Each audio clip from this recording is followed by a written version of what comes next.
Hello and welcome to our instructional video for our Tuff Cut bush and stem cutter. There are instructions included with the item, but we decided to do a video because there's a couple of components that are a little trickier than others, so hopefully this will clarify some of those stumbling blocks for you. I'm going to point out the five pieces that are included. The first is your base, which has a bolt pattern on the side that's pre-drilled and on the top. You need to mount this piece to a very steady surface. There's a lot of torque involved when you're cutting the stems, so you need to make sure that it's mounted to a nice heavy-duty surface and that it is close to the edge of the surface, because the handle has to be able to come all the way down, and if you mount it too far back, you'll smash your fingers. So you want to make sure that it's close to the edge. The next component is the L bracket. This is also pre-drilled in two different spots so that it can be changed, the position can be changed as it dulls. Next component is the actual cutting blade itself. This has 4 cutting surfaces, all of which are interchangeable as you need them. There's the actual handle, and then a crossbar. And I will point out the nuts and bolts that are used as we go. Okay, so the first thing we have to do, like I said, you get it, you pre-drill your surface so that your bolt pattern can just line up like that. You're going to use the S57 bolt. There's 4 of those. They have a 9/16 top, and each one of these is just going to push right on through, and then you have to attach the nut onto the bottom of the surface. I just twist them on to get them started, and then you're going to use the 2 crescent wrenches. There's 2 9/16 small ones that are included with the kit if you don't have that size, and then there's also a 1/2 inch for one of the other nuts.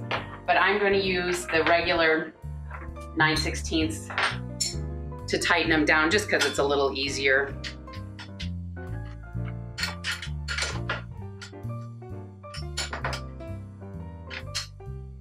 Okay, for the next step, now that you have your base nicely mounted and bolted down to your surface, you're going to take your L bracket. Once again, I said it has 2 cutting surfaces available, so you just choose one, and then the bolts all line up. You set it right down on there. The next bolt size that you need is called the S31, and it has the regular nut. So once again, you got to be able to work from the bottom as well. Push that through.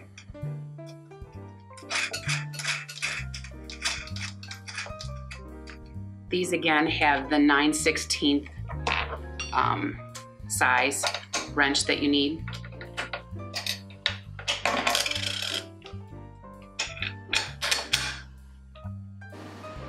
Okay, we are now going to attach the cutting blade. Once again on this, there are 4 cutting surfaces, all with a matching bolt. Whichever surface you choose, you want to choose the bolt hole that is directly above it, so not the one to the side. You always want to choose the one that is above. So this one with there, that one, that one. So it looks a little confusing on the direction sheet. There is a side A and a side B on the instructions. The only difference between A and B is just showing a different pattern of where you mount this at. So I will go ahead and choose this one. The bolt that I need is the S33, and this time you're going to have a lock nut. The difference between these nuts, the lock nut just has like a little rubber insert there, it just has a tighter fit. So this particular one, once again, if I'm going to choose this blade, I'm going to use the hole above it, and then the center hole is where I'm going to mount this one.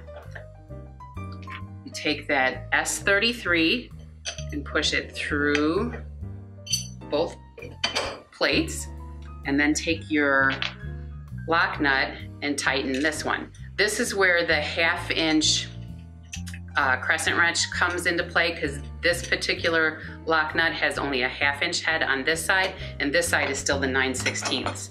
So you hold in place the one with your 9/16 wrench, and then you twist the lock nut with the 1/2 inch until that's nice and tight.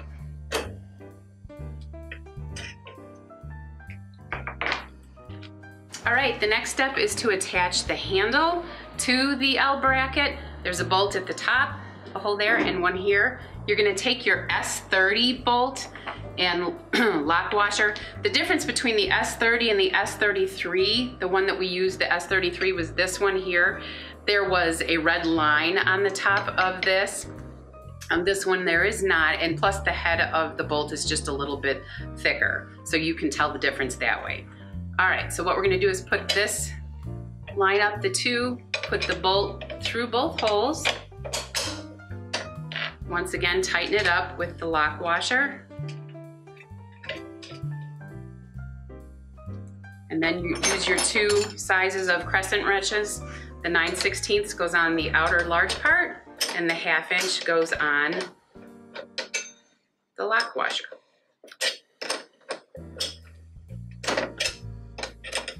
And do that till those are nice and tight.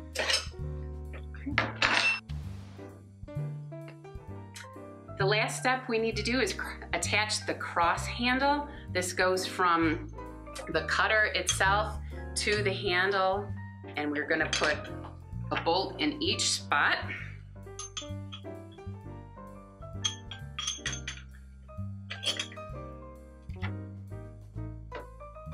Then you're gonna attach the lock nut.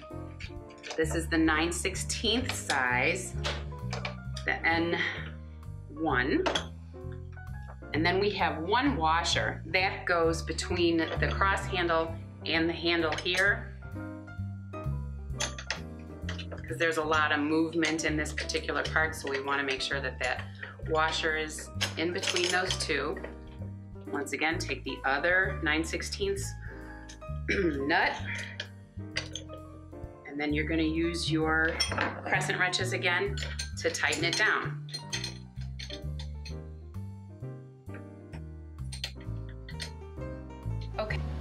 Okay, so when you have all of your bolts fastened nice and tight, you lift the handle so that your two surfaces line up. Put your stem in there that you want to cut. That's a nice thick stem. Or here is a wired bush. That's the ease of the Tuff Cut.